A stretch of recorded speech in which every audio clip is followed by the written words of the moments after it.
Excelentísimo señor presidente de la Real Academia de Bellas Artes de San Telmo, excelentísimo señor director de la Real Academia de Noble Arte de Antequera, presidente de la Fundación Málaga, presidenta del Ateneo, académico de honor, doctor Pascual, académicos, académicas, señores y señores.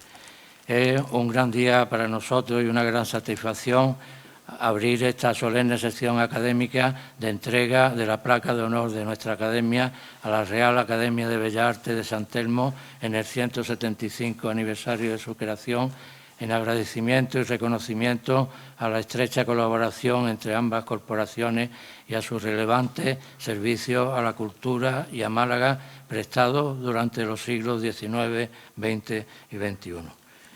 El desarrollo del acto, haremos una breve laudatio de la historia de la Academia de San Telmo, luego la ilustrísima señora secretaria general dará lectura al acta de concesión, entregaremos la placa y por último el excelentísimo señor don José Manuel Cabra de Luna pronunciará unas palabras y cerrará el acto.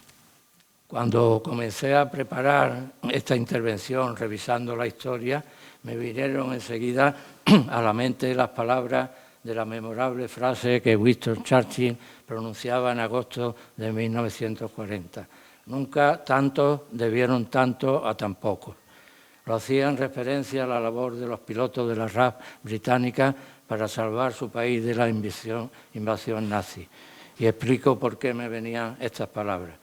La Academia, entonces se llamó primero Academia de Bellas Artes, fue creada en Málaga por un Real Decreto de 31 de octubre de 1849.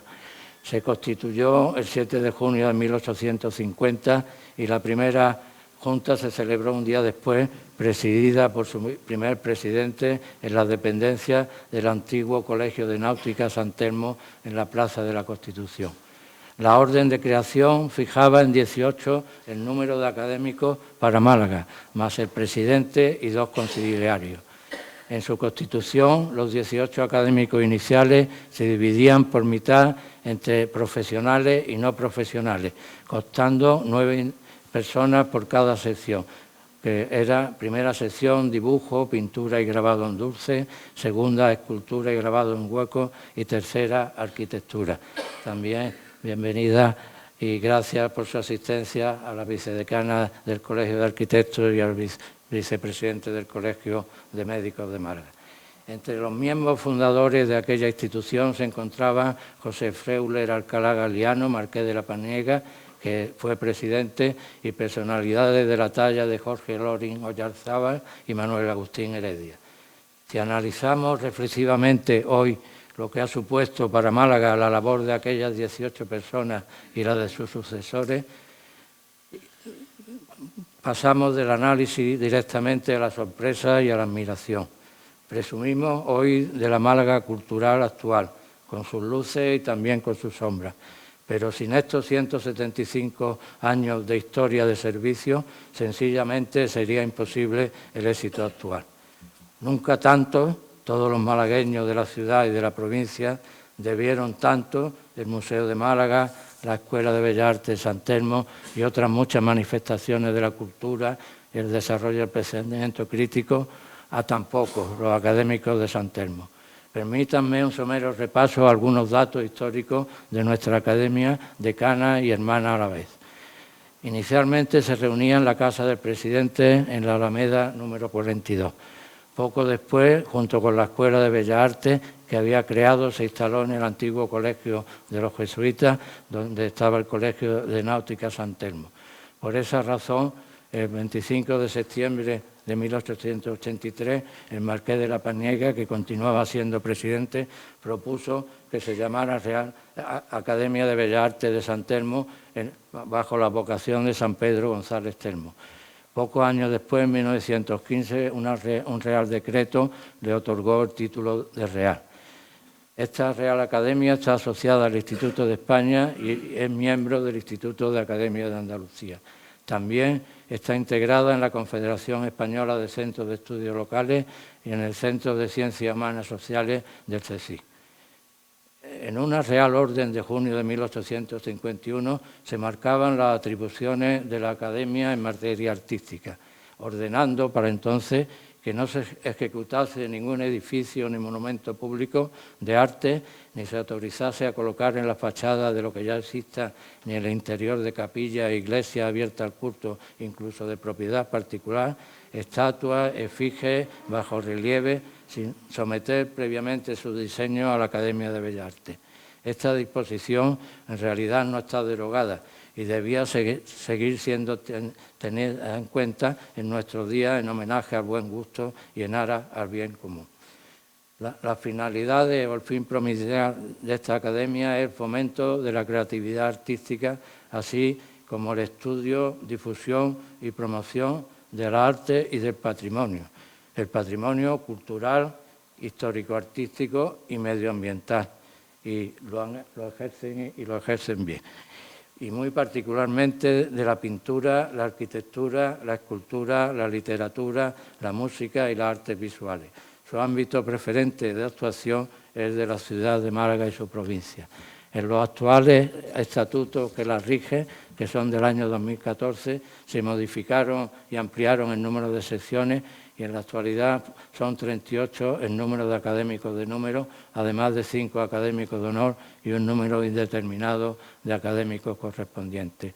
Las secciones abarcan estas disciplinas artísticas que he dicho antes y, como curiosidad, la sección séptima que la forma quienes, sin ser profesionales de ninguna de estas artes, se hayan distinguido por su relación con la arte. Tradicionalmente se le ha dicho amantes de las bellas artes, son 16 académicos. Yo diría amantes de la cultura, tal como la define la Real Academia Española de la Lengua, como cultura que como conjunto de conocimientos que le facilitan a una persona el pensamiento crítico, o como conjunto de modos de vida y costumbres, conocimientos y grado de desarrollo artístico, científico e industrial de una época. Forman parte también de esta academia los miembros que, según sus estatutos, han pasado a ser eméritos, miembros que siguen aportando su experiencia, consejos y saber. Hay dos ejemplos fundamentales que pueden sintetizar las aportaciones de la Real Academia de San Telmo a Málaga y a la cultura. La Escuela de Bellas Artes. Fue un objetivo prioritario de la Academia crear una Escuela de Bellas Artes. De hecho, se inauguró oficialmente el 20 de enero de 1851. En el discurso de apertura, el presidente de la Academia, el marqués de la Paniega, hizo notar cómo solo en 10 meses y 12 días se había cubierto la matrícula y formado una lista de 74 aspirantes para las vacantes que surgieran. Esta rapidez en ejecutar una obra con los medios que había entonces realmente nos mueve a la reflexión de los plazos que tenemos en la actualidad para crear cualquier cosa. El primer director de esta escuela fue Antonio Maqueda Gutiérrez, uno de los artistas más comprometidos con su proceso de creación. Entre su profesorado histórico, en la actualidad tenemos aquí ilustres miembros del profesorado, podemos cortar con Bernardo Ferrandi, Muñoz de Gren, Emilio Con, Álvarez Dumont, Martínez de la Vega, Simonet, etc. Y de su aula salieron importantes artistas y como ejemplo Moreno Carbonero, José Nogales, Leoncio Talavera, Reina, Enrique Jaraba, Denis Belgrano, etcétera, etcétera. Esta escuela tenía secciones de dibujo antiguo, clases de colorido y composición, anatomía artística, modelado y vaciado, paisaje y perspectiva, y una sección especial para impartir enseñanzas artísticas a señoritas. También se instalaron las sucursales en los barrios del Percher, Santo Domingo y Molinillo, con la mentalidad de la época, pero podemos destacar cómo la Academia fue pionera en la atención a la igualdad, en la forma que entonces se podía llevar a cabo, y la atención a que la cultura fuera accesible a todas las clases sociales. Esta escuela en realidad fue aglutinante de un grupo de artistas, maestros y alumnos, como también entidades públicas y privadas, en unas circunstancias socioculturales muy distintas a las actuales y casi siempre difíciles. Pero ellos lograron que la pintura malagueña del siglo XIX fuera testimonio de una historia y seña de identidad de Málaga. La escuela permaneció en la dependencia de San Telmo hasta el año 1970, en que se traslada a las nuevas dependencias del ejido, ya bajo el nombre de Escuela de Artes Plásticas y Diseño San Telmo, con su autonomía. La Real Academia de Bellas Artes de San Telmo está también ligada y fundamentalmente a otra institución, el museo. La Ley de Instrucción Pública de 1857 instaba a que las academias crearan museos provinciales y en ellos se pusieron desde el principio. Como local para ubicar estos fondos, esta academia pensó primero en su salón de sesiones. En el año 1865 encargó al arquitecto y académico Cirilo Salinas un proyecto de reforma para tener unos espacios más dignos dentro de la misma sede. De hecho, durante todo el siglo XIX se puede hablar de una colección de la academia. Fundamentalmente, el Museo de Málaga arrancó como un museo temático, un museo de artistas vivos, vinculado al contexto sociocultural y artístico de Málaga. Trabajando con medios precarios, logró juntar una colección muy digna.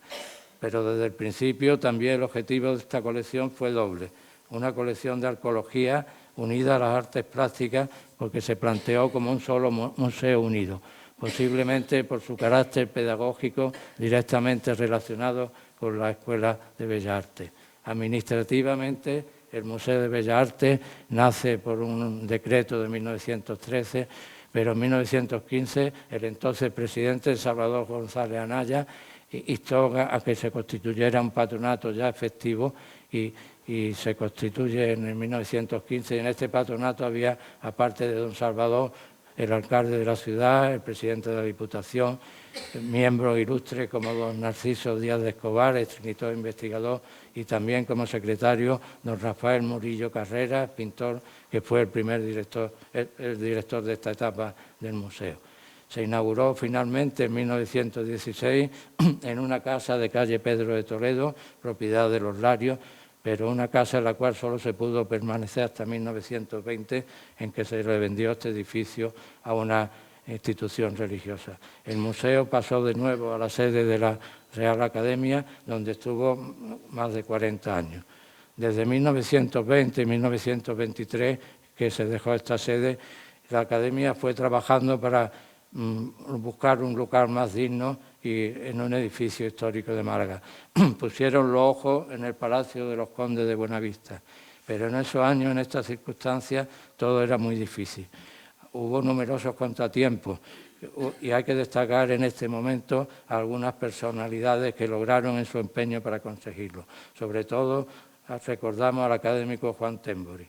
En esos años también hay que recordar la actividad de otro malagueño, también académico, Ricardo de Urueta y Duarte, que se formó como artista, pero también como estudioso del derecho y de la historia del arte.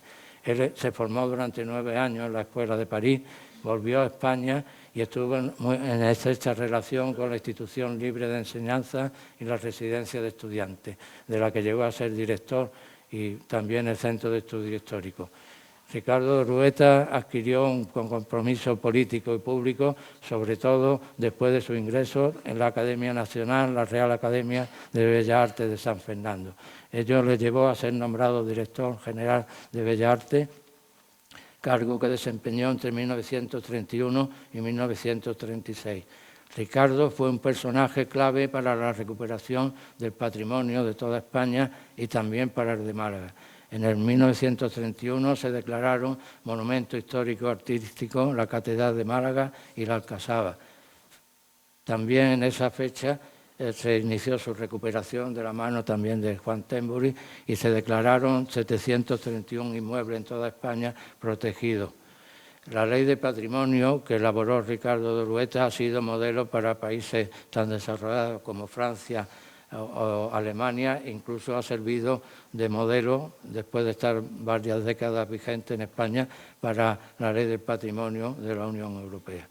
En este punto quiero recordar con mucho orgullo que tanto Salvador González Anaya, como Juan Tembori, como Narciso Díaz de Escobar, como el propio Ricardo de Urueta, también eran miembros y miembros activos de la entonces Sociedad Malagueña de Ciencias, incluso Ricardo, hijo de nuestro fundador.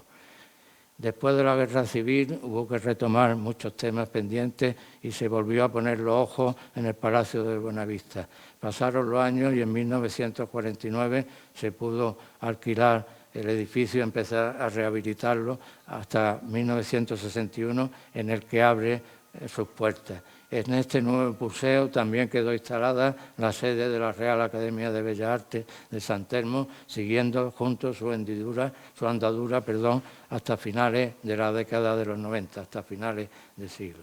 Todos conocen bien cómo el Palacio de Buenavista fue adquirido para el Museo de Picasso de Málaga y las instalaciones de la Real Academia de San Telmo tuvieron que venir a este edificio antes de rehabilitarse, los cuadros de depositarse arriba y tener un salón para reunirse. Las presiones de toda Málaga lograron que la aduana volviera, el Palacio de la Aduana, para Málaga, y se empezó a restaurar como sede del Museo de Málaga que hoy nos ocupa. Gracias a la labor magnífica de los arquitectos Fernando Pardo Calvo y Bernardo García Tapia y Ángeles Pérez Mora. Este año entre una sede y otra obligaron que la Academia tuviera que reunirse en numerosos sitios: la sala de reuniones de Cajamar, el salón de actos de la Hermandad del Sepulcro, la Sociedad Económica de Amigos del País, el Museo del Patrimonio y, para sesiones extraordinarias, el Salón de los Espejos del excelentísimo Ayuntamiento o el edificio del Rectorado. 18 años de peregrinaje y a la intemperie, aunque de eso, desgraciadamente, también sabemos mucho en la malagueña de ciencias. En este momento quiero resaltar la labor de la también académica doña María Morente, actual directora, y que tanto ha tenido que ver en el diseño de este museo. El Museo de Málaga, en este palacio, fue inaugurado el 12 de diciembre de 2016 con estas magníficas instalaciones. La Academia volvió a estar junto al museo y cuenta con este muy digno espacio para la institución, en la que sigue desarrollando un intenso programa de actividad cultural para toda la ciudad y sus obras también depositadas en el museo. Estas breves pinceladas históricas son solo un botón de muestra de todo lo que San Telmo ha aportado a Málaga, a su progreso en estos 175 años. Tendríamos que añadir sus prestigiosos y numerosos informes, los innumerables ciclos, conferencias, etcétera, que han sido determinantes en la evolución y progreso de nuestra ciudad y provincia. Las instituciones, como la nuestra, para expresar su reconocimiento, han de ceñirse a lo que regulan los estatutos y los reglamentos. En el Reglamento de Honores y Distinciones de la Academia Malagueña de Ciencias figuran 3 distinciones que se otorgan excepcionalmente y nunca más de una al año: la Presidencia de Honor, la Medalla de Honor para personas académicas y la Placa de Honor, que se otorga a aquellas personas jurídicas que hubieran prestado innegable servicio a la Academia o hubiesen distinguido de forma notable por la labor de apoyo, promoción o desarrollo de la cultura, la ciencia, las actividades de la corporación. Solo sus 175 años de historia de servicio a la cultura y a Málaga hacen justificar esta y cualquier distinción. Servicios prestados luchando contra el despojo de sede y con la crónica falta de apoyo de las administraciones. Pero al proponer a la Junta de Gobierno su concesión e iniciar el correspondiente expediente, valoramos muy especialmente también la estrecha colaboración entre nuestras dos corporaciones. Numerosas actividades y eventos testimonian la amable colaboración entre las dos academias. Convocatoria conjunta y de la mano de la Fundación Málaga de los Premios Málaga de Investigación, la jornada interacadémica que celebramos en 2017, también con la Real Academia de Antequera, las celebraciones del Día del Instituto en nuestra ciudad, el apoyo a la celebración de nuestro 150 aniversario. Me gustaría hoy poder decir en nombre de todos los académicos de San Telmo de estos 175 años. Es imposible, pero lo quiero simbolizar en 10 personas.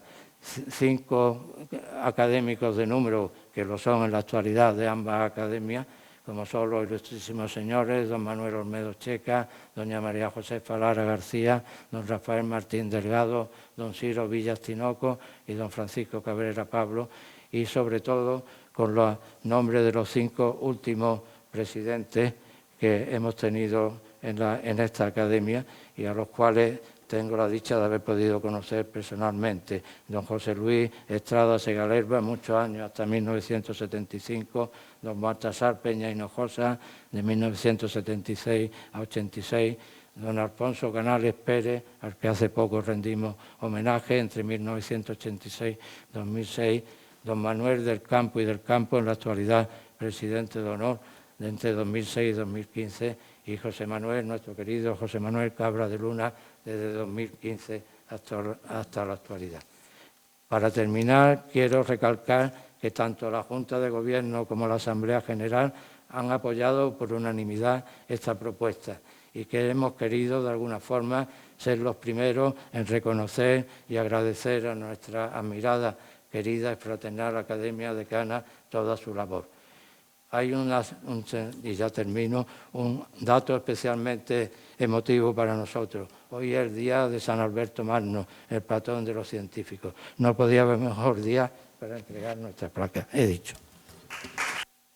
Tiene la palabra la ilustrísima señora doctora Encarnación Fontao Rey, secretaria general de la Academia, para dar lectura al acta de concesión. Buenas tardes. Yo, Encarnación Fontao Rey, como secretaria general de la Academia Malagueña de Ciencias, certifico que la Asamblea General Ordinaria de clausura del curso académico 2022-2023, celebrada el pasado 16 de junio de 2023, incluía en el punto 3 del orden del día una propuesta de concesión de honores y distinciones, según se establece en nuestro reglamento de honores y distinciones de esta entidad, que a propuesta de la Junta de Gobierno reunida el 6 de junio de 2023 y por unanimidad de todos los académicos asistentes a la Asamblea, se tomó el acuerdo de conceder la placa de honor de la Academia Malagueña de Ciencias a la Real Academia de Bellas Artes de San Telmo, en base a los relevantes servicios a la cultura y a Málaga prestados a lo largo de sus 175 años de existencia, de lo que como secretaria general doy fe en Málaga a 15 de noviembre de 2023. Muchas gracias. Bueno, procedemos a la entrega de la placa.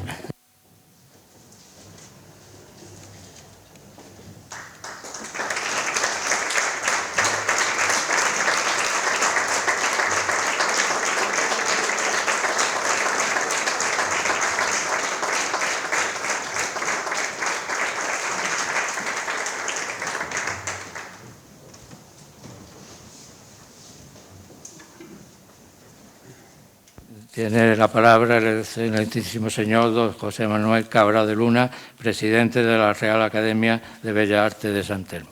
Buenas tardes.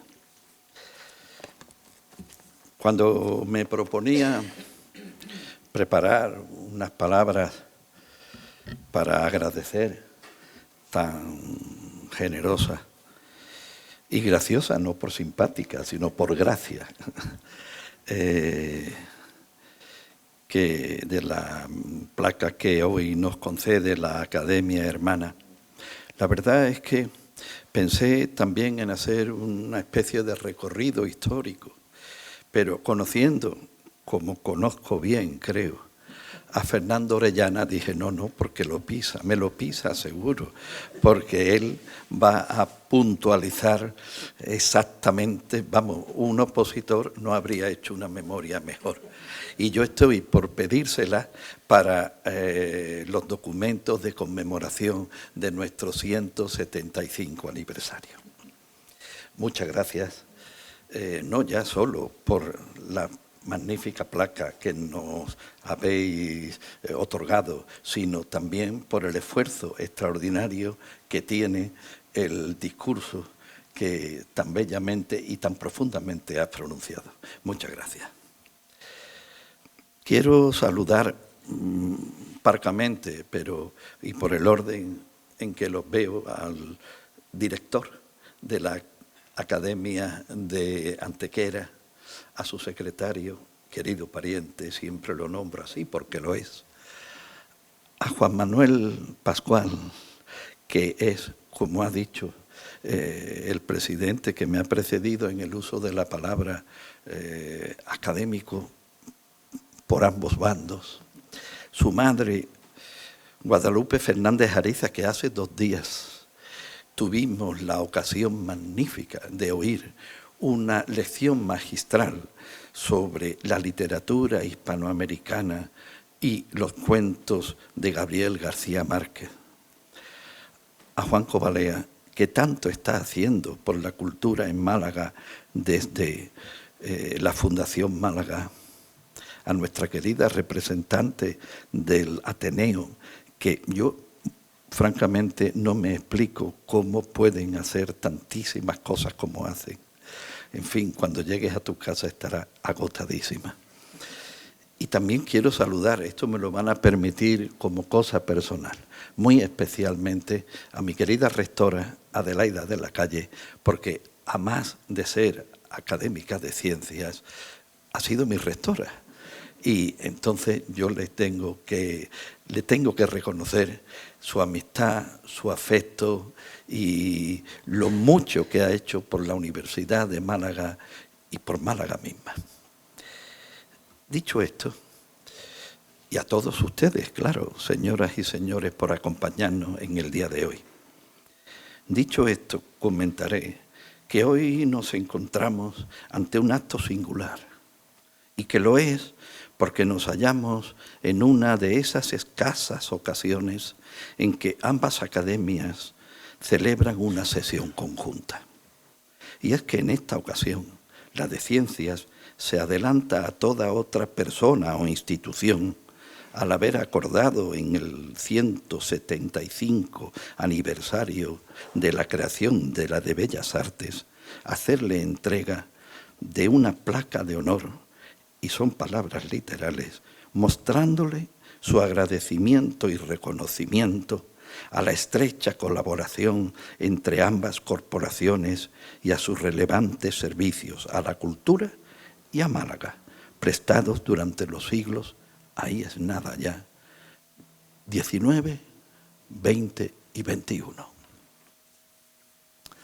Para nuestra Academia de Bellas Artes es todo un honor recibir esta distinción, fruto de la unión realmente existente y fructífera entre las dos instituciones, y fruto también del esfuerzo y sacrificio común que todos sus miembros desarrollan en pro de la cultura. Concepto que comprende no solo a las bellas artes, su práctica y estudio, sino también a las ciencias, en su más amplia acepción. Válganos como ejemplo de ello la afirmación de un insigne pensador español que dice que ningún filósofo que quiera realmente serlo podrá disociar su pensamiento de unos al menos básicos conocimientos científicos.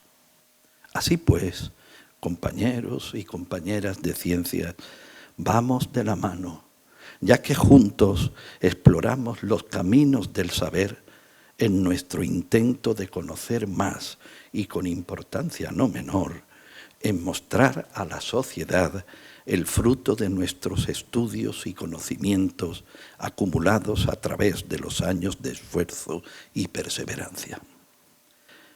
Pero nos han tocado tiempos difíciles, bien mirados. Quizá todos lo sean, pero en unos se aprecian más que en otros las dificultades. Nos refiere Santa Teresa de Jesús en el libro de la vida que algunos cercanos le advertían de que tuviese cuidado con sus escritos y afirmaciones, pues podía acabar ante los inquisidores, ya que andaban los tiempos recios. Señores académicos, tengo para mí que andan ahora también los tiempos recios. No hace aún demasiados años, cuando nuestros padres, Los estatutos de las instituciones como estas venían dados por el poder político y en ocasiones hasta los propios cargos de los órganos de dirección eran señalados desde ese mismo poder. Si eso ocurriese hoy, directa o indirectamente, por la misma puerta por la que entrase esa orden, por esa misma y al instante saldríamos nosotros. Y con permiso de todos ustedes, quien les habla lo haría el primero. De otro lado, tenemos frente a nosotros, alzándose como un monstruo devóralo todo, la cultura del espectáculo. En ella, el saber de las academias, el conocimiento de sus miembros, aquel que no se puede obtener sino con sacrificio y esfuerzo, es preterido para ser sustituido por una transmisión de conocimientos edulcorados, revestidos de lenguaje amablemente vulgar. Por eso, y desgraciadamente, en ocasiones, nuestras academias son valoradas por buena parte de la sociedad e incluso por muchos de los poderes públicos como unos entes cubiertos de polvo y caspa, y su antigüedad es considerada no como una honra, sino como una señal de caducidad. Es ese un inmenso error que tiene muy graves consecuencias. Hay un poema de Bertolt Brecht que es leído con frecuencia como ejemplo de una correcta posición social, por no decir política. La primera estrofa, que es la que en este momento puede concernirnos, dice así: a los que vendrán después, realmente vivo en tiempos sombríos. La inocencia es locura. Una frente sin arrugas denota insensibilidad. El que ríe es porque todavía no ha oído la terrible noticia. ¿Qué tiempos son estos en que hablar sobre árboles es casi un crimen porque implica silenciar tanta injusticia? Estos muy conocidos versos del escritor alemán llevan a muchos a pensar que las urgencias diarias, las que vienen determinadas muchas veces por las injusticias, por los enfrentamientos entre los pueblos y las personas, no nos deben permitir profundizar en tareas del espíritu aparentemente tan alejadas de la vida cotidiana y urgente.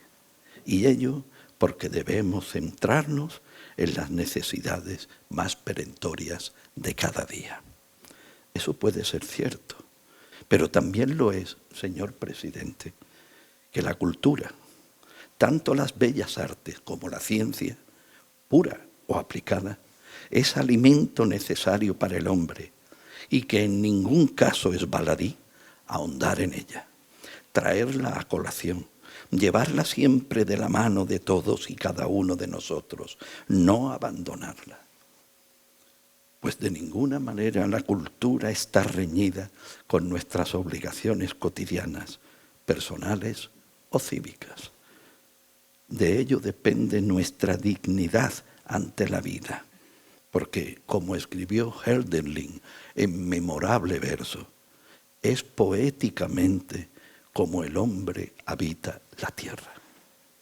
Cuando Sarajevo estaba sitiada por las tropas y la ciudad se había convertido en el reino de la escasez, cuando en ella no había comida, ni ropa, ni medicinas, la nada sospechosa de frivolidad cultural, la escritora americana Susan Sontag se atrevió a cruzar las líneas militares que rodeaban la ciudad y entre las bombas y los misiles construyó con ayuda de algunos de los supervivientes de la masacre y con tablas recogidas de aquí y de allá, de entre los escombros, unos asientos y un pequeño escenario.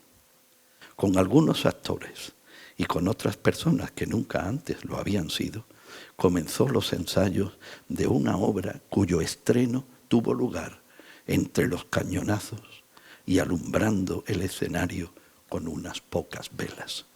Se trataba de la excepcional pieza de Samuel Beckett, Esperando a Godot. La obra, que los amigos de las clasificaciones nombraron como perteneciente al teatro del absurdo, se representó en reiteradas ocasiones con grandes peligros, dada la lucha continua entre sitiadores y sitiados. Esas funciones teatrales tenían el mayor de los sentidos, pues devolvieron a la población sitiada su mejor estima y su más alta dignidad. Esa dignidad que da el arte, la que da el conocimiento científico, la que da la cultura en su más amplia, bella y alta acepción. Señor presidente, son tiempos estos recios, los que demandan de las academias y de todos los académicos su mejor trabajo, su entrega más generosa, pues con independencia de la posición en que cada uno de nosotros pueda estar política y socialmente, todos y cada uno, nuestras instituciones también, tenemos la obligación de continuar, de no perder ni un ápice de ilusión por nuestro trabajo, sabedores de que con él estamos cumpliendo lo que la sociedad nos pide, y ello para no perder la dignidad, como no la perdían los habitantes de la maltrecha Sarajevo cada vez que representaban en tan precarias condiciones la aparentemente absurda obra Esperando a Godot. Señoras y señores académicos de la Malagueña de Ciencias, señor presidente, amigo Fernando, os quedamos muy agradecidos por vuestro reconocimiento, que nos ha de servir a todos como el mejor acicate para seguir trabajando en nuestra tarea, en pos del conocimiento y del saber, y poder ofrecerlo a la sociedad a la que nos debemos. Muchas gracias.